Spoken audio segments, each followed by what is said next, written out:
So I'm really excited about this. This is our new podcast. My name is Brian Pirrip. This podcast is called Car Policy, and I'll get into more about that later. But I've been making content now the last 3 years on TikTok and Instagram, and they've always been really short clips. And so I've been wanting to get into the long form content thing for a while. And so that's what this is. This is a podcast all about entrepreneurship. It's about building companies. It's about friendship. It's about monster risk taking. Good luck finding anybody that's taken as much risks as the three of us have. And it's also going to lessons learned. A lot of failures. A lot of failures, but also some monster successes. High highs, low lows. High highs, low lows. A lot of lessons.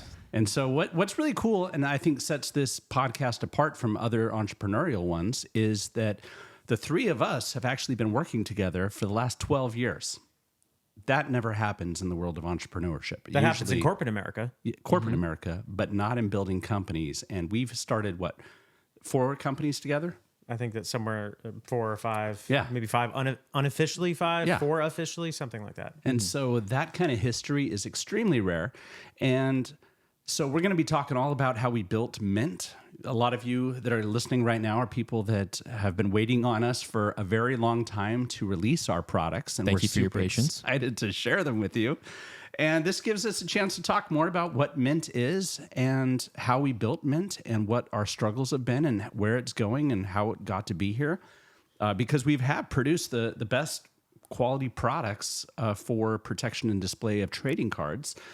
But the kind of story starts a lot earlier than that. It actually started in television for the three of us 12 years ago. But this is Collin Newman, and this is Sam Norcutt that I've got sitting with me, and I'm Brian Pirrip. And really excited to share some of our crazy stories. I mean, it's just been a wild ride over the last 12 years of how we got to be now here living in Huntington Beach, working on the company of our dreams with just never-ending upside opportunity. And we actually have our products are finished and they're beautiful, and we're going to start selling these soon. But that's only just a piece of the story. It's about how we got here. And all these stories, all the businesses and all the endeavors and risks that have taken place since we all met in 2012. It's funny because they would feel like on paper so disjointed and not of the same theme. Yeah, and yet they all at deep down really kind of share a lot of common themes. And from us, the common theme has been just an opportunistic approach to everything. Like in the moment, what's the thing that we're going to do now? What's aligned with who we are creatively, what our hobbies and interests are. And so really, I think maybe, as I'm saying, it's kind of like it's authenticity has been the theme. It's like we never want to work for the man. We never want to work for the man. We all have to certain degrees, but we all want to do something that's fun and doesn't feel like work. And that's kind Freedom. of been the theme mostly the last 12 years, is that it's never really felt like a work. They've all felt like really cool school projects. Yeah, that's kind of what this whole thing has been for the last 12 years. Mm-hmm. It's just one project after another, and it's all about essentially problem solving and doing it with limited resources. That's probably been the hardest part of it all. Definitely. That's a more eloquent way to say the theme. Yes. And because absolutely. we've never taken on small things. It's not like, oh, we're trying to like release, a flavor of ice cream and, here's the ingredients, you sell it like this, blah, blah, blah. It's always been something that's extremely challenging. Mm-hmm. So just so you guys know, I mean, we're doing trading cards now, but this, like our friendship and our working together started, it was 2012, and it was because of trying to make a Chinese television show, a television show filmed across the United States for broadcast in China. Who does that?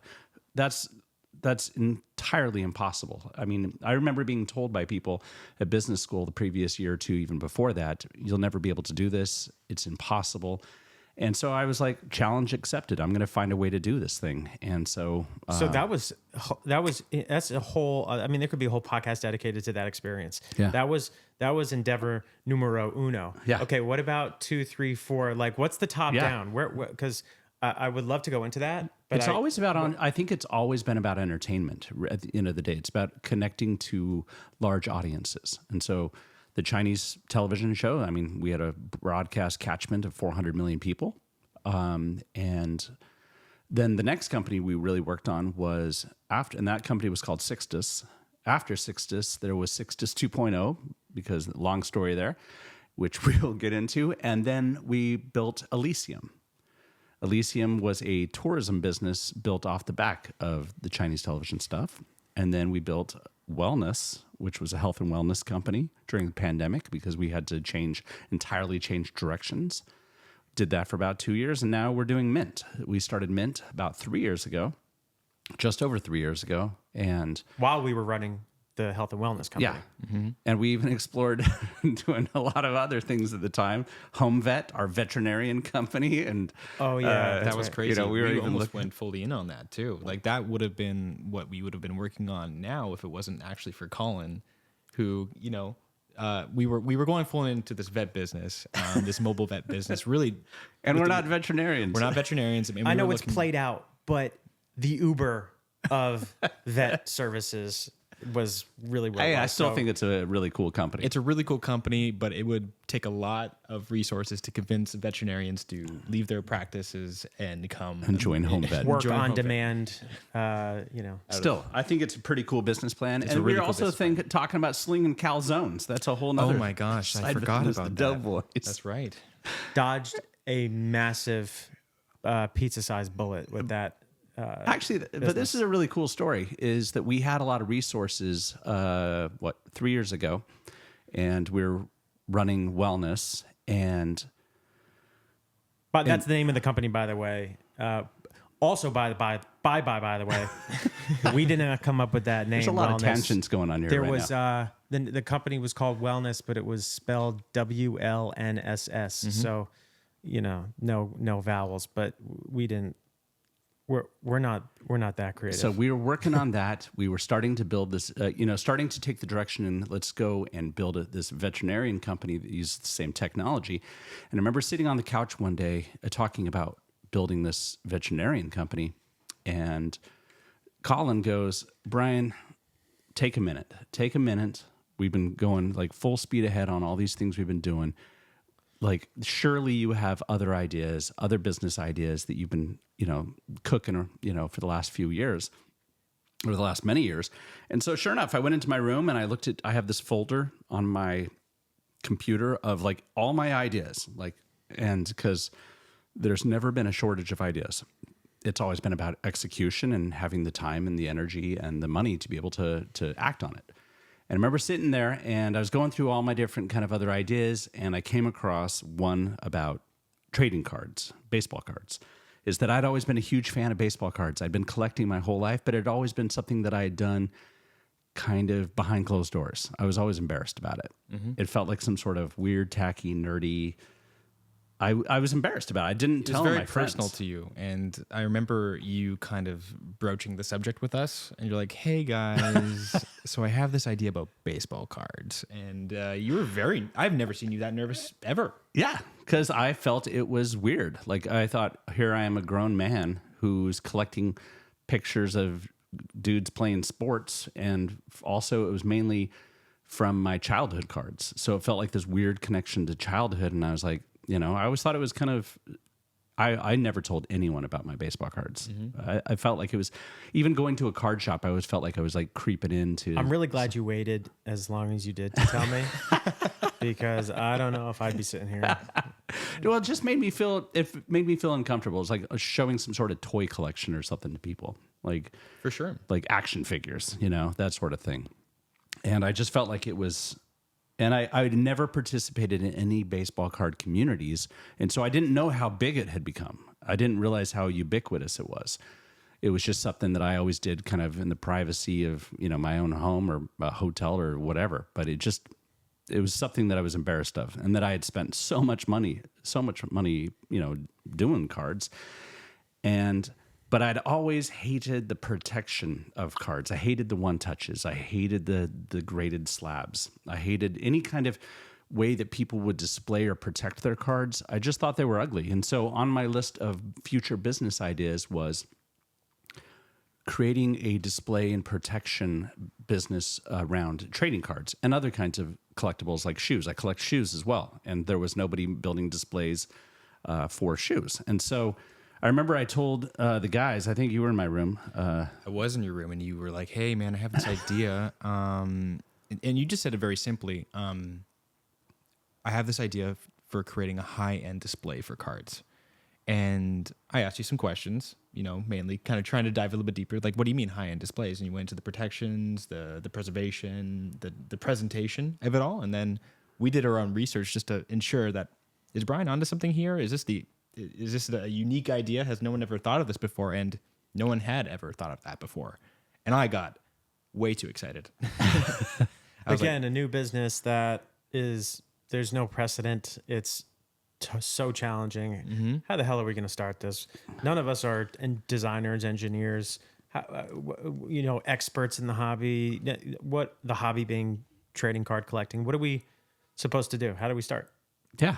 How do you start that when your entire career has been about entertainment? Like my background was always in music, and then we got into television. Mm-hmm. And so how do you pivot to going into consumer products? See, that's a total theme for the three of us, is taking on projects that we don't know anything about. Yeah, the thing is, and we then didn't learning care. everything. We didn't care. We were like, oh, cool. This is amazing. What a great idea. Let's fully go into it. And we just dove into it.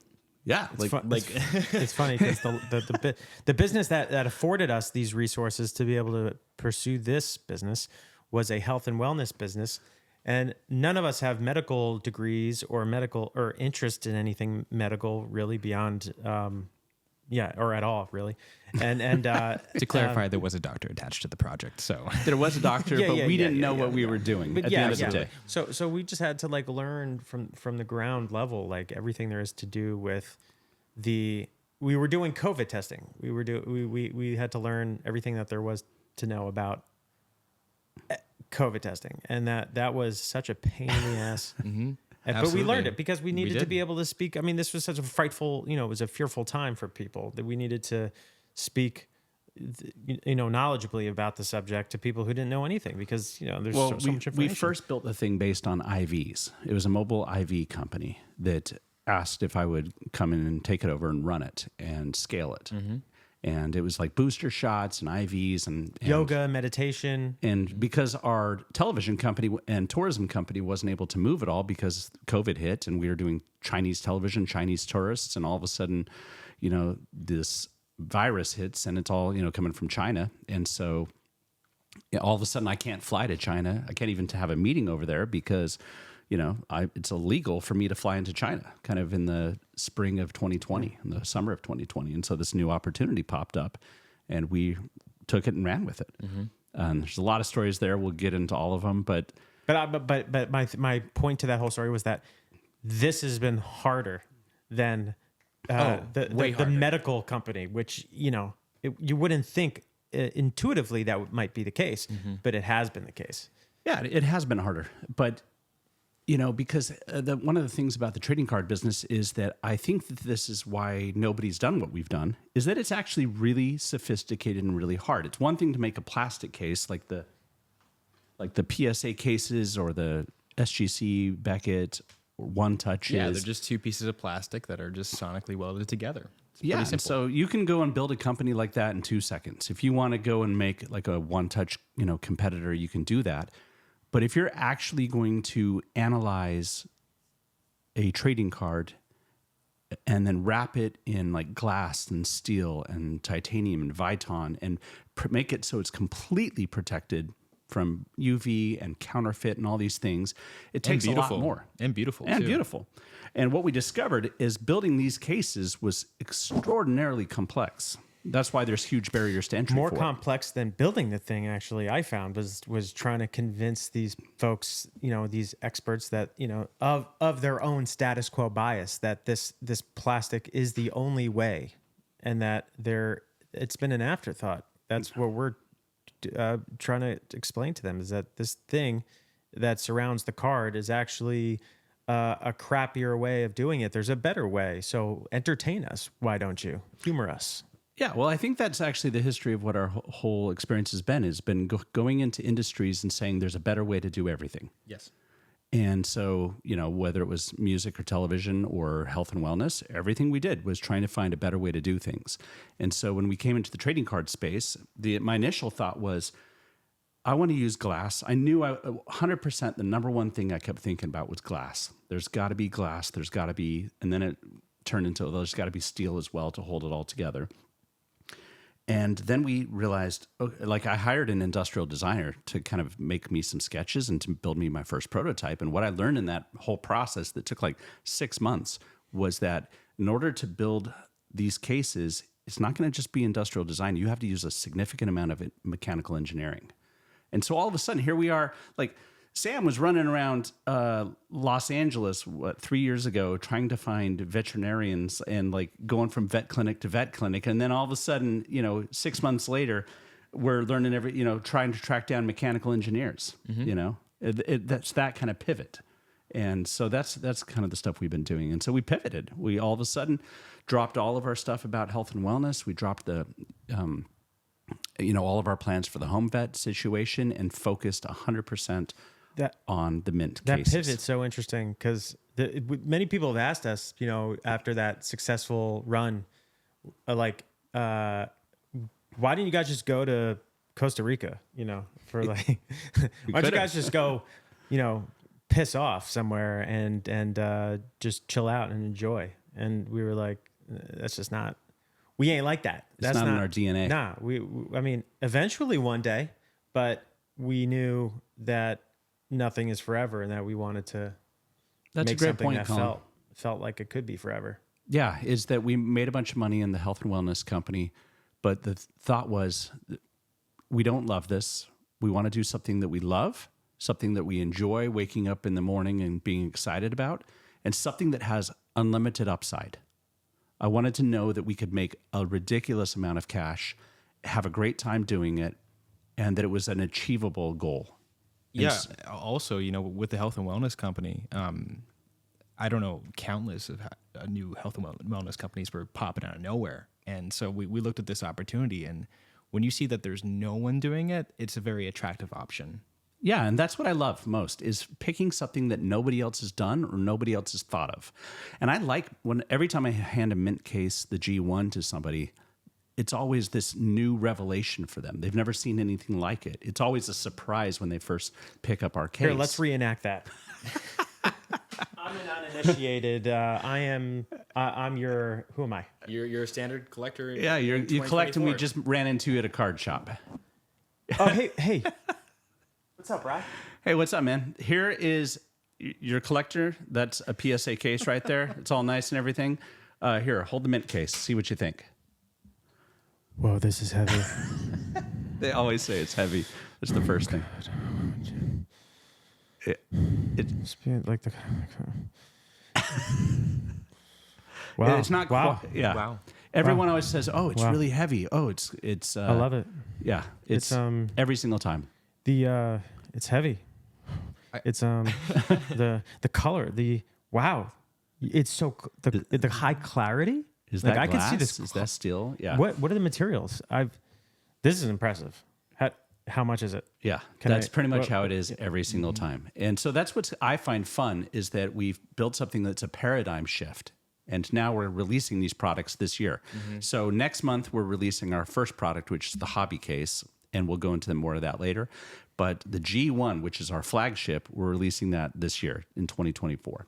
And we build everything we've been doing over the last 3 years and taking on monster risk because we started this with a lot of resources. And then we spent it all because it was way more complex than we thought. And then we went through some dark times where we're like, can we even finish this project?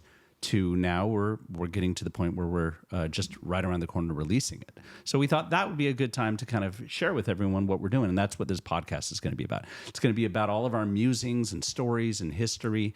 And it's also going to be telling everybody how we built these things. And so we built this product that's truly beautiful. Even people that don't collect cards, when they hold it or even see it. I mean, I've had it on tables before with somebody walking by on the street and they'll just, I'm sitting there at a coffee shop or whatever with one of the cases on the table. Somebody will like beeline over and be like, what is that? I want to see that. I don't collect, but that's beautiful. What is that?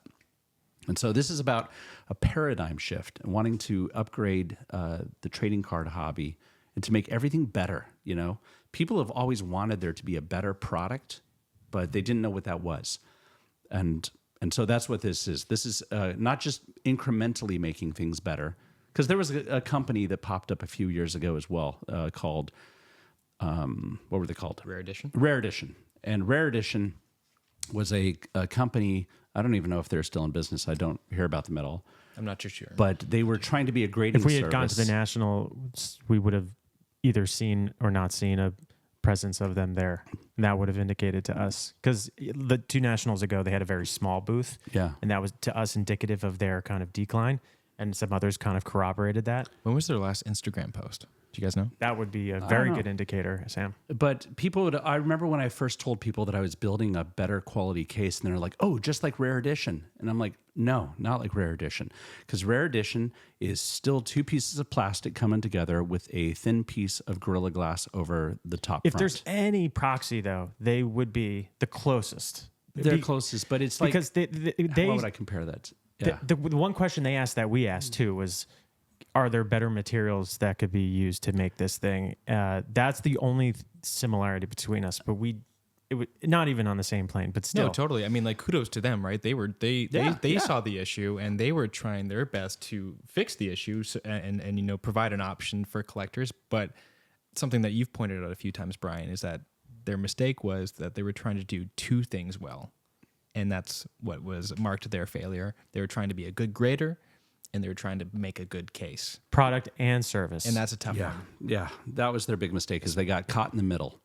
Is you got to be great, you got to be better than anyone else in either category. But trying to do both in an established market where you have PSA, SGC, and Beckett, and CSG, it's good luck. Good luck breaking in as a grader. It's going to be so hard. You better offer people something that's just not just incrementally better, like, oh, a better price or a little bit better materials. It's got to be vastly. How many grading companies are there? The last I checked, there were 43 active graders, When was that? but that was like a year and a half ago. So I would be curious as to how many graders. And Collin, for people that have no idea what a grader is, For for anyone who is not a card collector. for Debbie in Tallahassee. this is for Debbie, For Debbie in Tallahassee. Okay, so it's basically, I would say, for what the analogy Consult I like to use, ChatGPT. what I like to use, the analogy I've used to some good rates of success, is like an art appraiser, but for trading cards. or like GIA For diamonds, gems. for diamonds and gems. Cards have become highly sought after, scarce, valuable, and people are just loving them more than ever.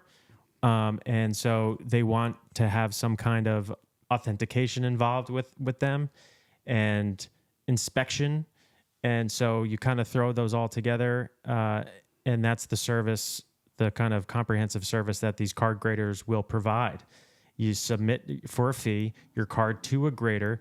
They will then, under a magnifying glass, with gloves on, take your card or your piece of art, depending on who you're speaking to, and they will they will go down a checklist and then after all is said and done, assign a grade to it.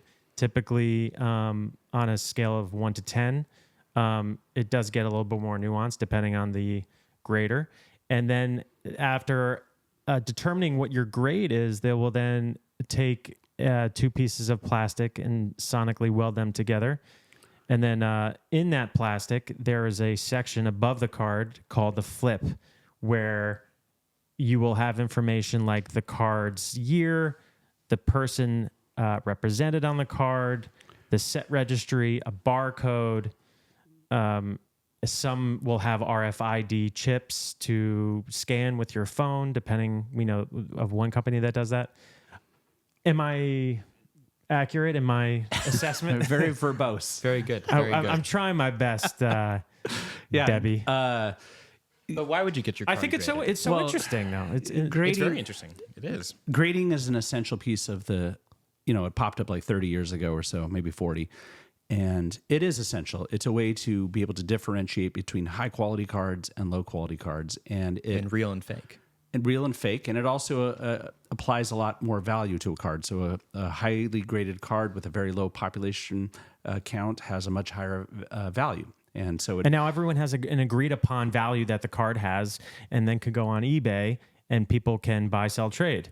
Yeah, because there's a common commonality. The issue that I've always had with grading, because I'd considered getting cards graded when I first got back into the hobby about 15 years ago. And I remember looking at, I think it was PSA, and I was like, oh, this looks kind of cool. I'd like to get some of my cards graded. But then my issue with it is I just didn't like the look of the case.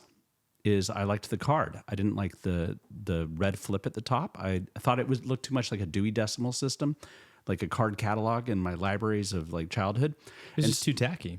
Yeah, I just didn't like it. And I didn't like that it was made out of plastic. So I'd have a card worth like thousands of dollars, and all of a sudden I'm putting it into a piece of cheap, flimsy plastic. And that's when I kind of realized that the graders had nothing to do with the case. That was an afterthought, that they were selling the service of grading and authentication.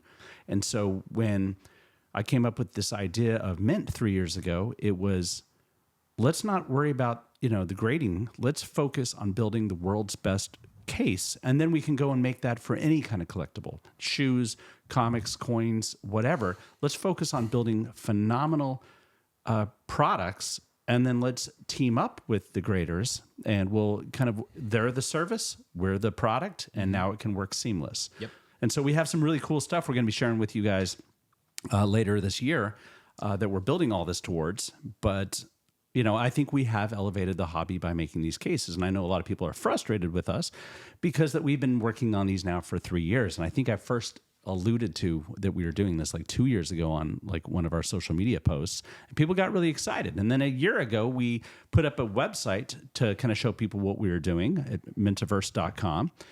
And then that was a year ago. So now we have people that are wondering if we're ever coming to market. Well, let's be clear. These. Like we sympathize, right? We sympathize. We went about it an unorthodox way. Typically, you release a product, a service, whatever, a business. You're not spilling the beans before it's cooked. And not spilling the beans before it's cooked. That's a new T-shirt. We never want to do that. Never want to spill the beans. So believe us when we say we took a very calculated risk in our releasing of information about this business, and we did it for a number of reasons. And believe us, we did not want to. We've worked on other businesses. We always did those in secret or in hiding, because you don't want to get people excited and then start asking questions, and now you're, it's just bad form. Yeah, absolutely. And the thing about Brian is that he is the most, for lack of a better word, impatient. No. That's true. It's true. It's true. I'm very impatient, but it's very good though, because it drives us all, to move quicker. But at the same time, we had a chance to release the Mint Case G1 back like maybe even a year ago, but frankly, it wasn't ready.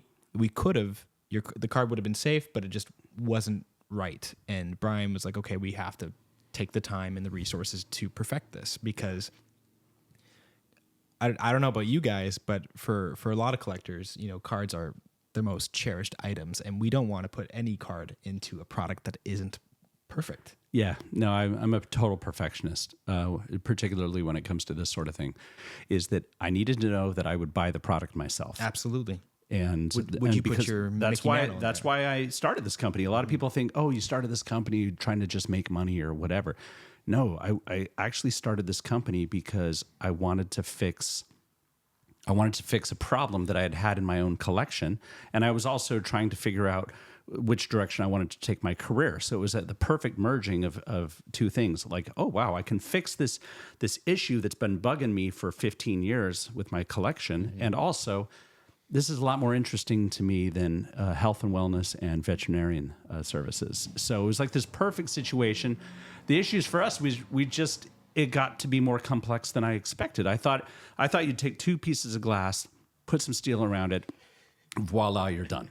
right? That's what I thought. That- I thought it would be a man. rather simple process. We and were so naive. At it was the so it beginning. was in total naivety. We were so excited. We had no idea what we were getting Had ourselves into. no idea that it would take this long. Thankfully, we decided to involve professionals and brought in the best mechanical engineers and industrial designers that we could find. Yeah. So- I remember talking to my brother about this business when I very first thought of the idea, and he's the smartest human I've ever met in my life. He's a great guy. He's a genius. And I remember telling my brother about it, and I was like, yeah, I have this idea for this, new trading card case, and there's nobody else that's doing anything like it, and we've done all our research to find it.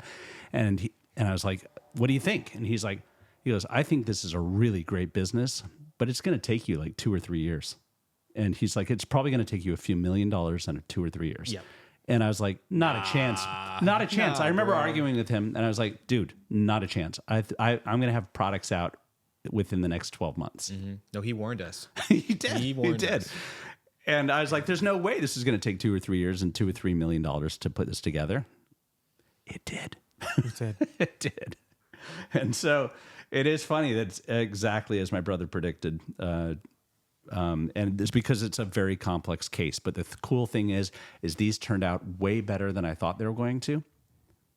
And so I would buy these. I want to have, in fact, it's a real problem. I want all my cards now in our own cases. I want to get high on my own supply. In fact, I keep trying to find excuses to get more of my cards into our prototypes just because I want to have them. So we've made something really cool.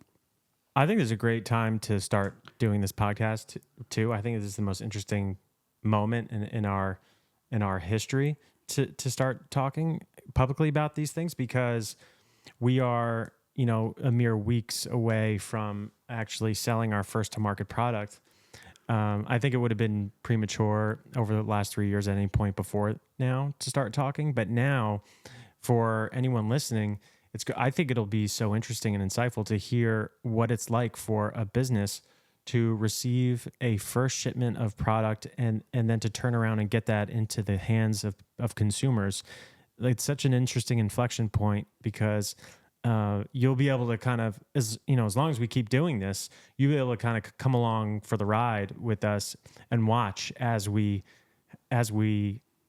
react to these things that are happening in real time to a nascent business at this stage. And then hopefully you can kind of like see us grow and be along for the ride and ask us questions, and then we can speak to the experience, because while all this is so interesting, what I think is equally interesting is from a listener or a viewer's perspective is feeling inspired and permission to go out and do something that you've been too afraid to do or felt like it was too risky to do, because that's what we've done. We've done it, and we're still here standing. We got a roof over our heads. We got food in our fridge. You won't die. You just got to have kind of the right attitude and the right team around you, like I do. And so I'm excited about that aspect of this podcast so much. Yeah. Big time. I know that it's only our moms currently listening and watching this podcast right now. Thank you, Mom. Thank you, Mom. But, for anyone else, I'm really excited for them to kind of, for lack of a better way of saying it, join us on our journey and in this new stage in our lives. Yeah. Yeah. Instead of just making, 2-3 minute, 30-second, social media posts, we're really going to get into the details of everything that we've been doing.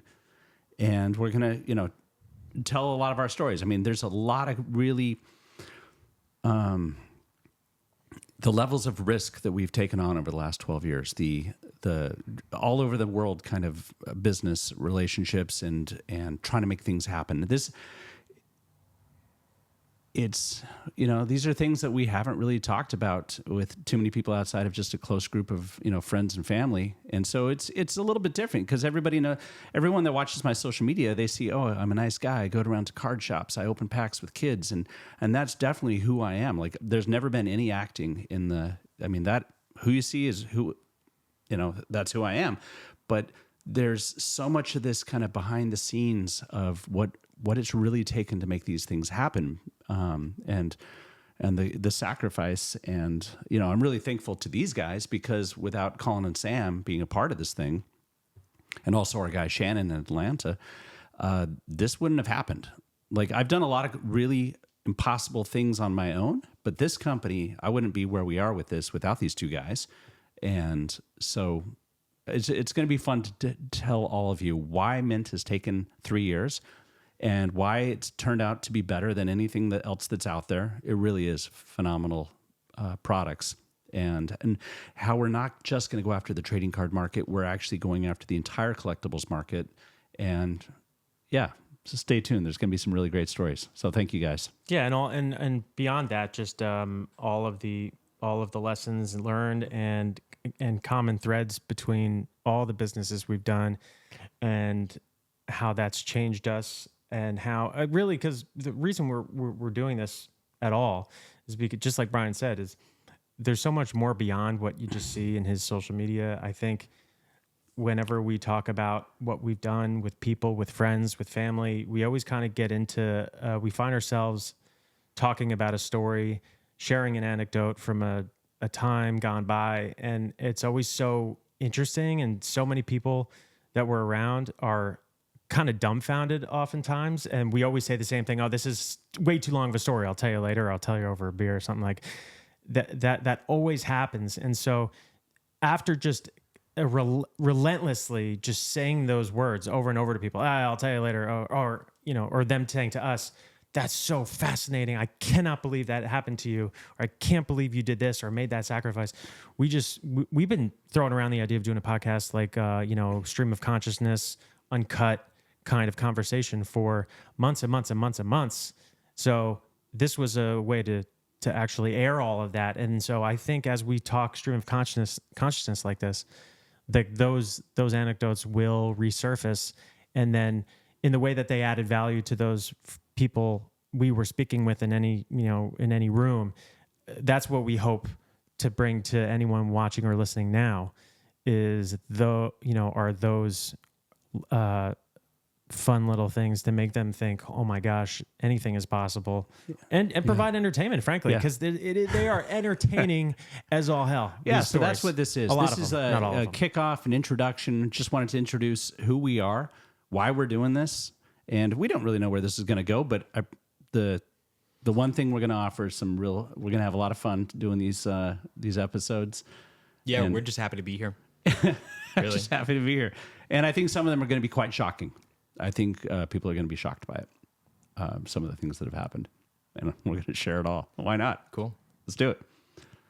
So I'm that was car silent because policy. I'm looking at all of the topics we can cover. Yeah, there's a lot. So many that I know they're gonna kind of rock your world a little bit. Yeah. So to everybody who's been watching my content over the last 3 years, thank you so much for watching. But Thank now you. we're going to get a lot deeper.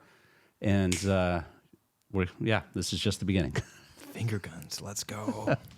All right, guys. That's it. Have a good one. Thank you. Thanks, guys.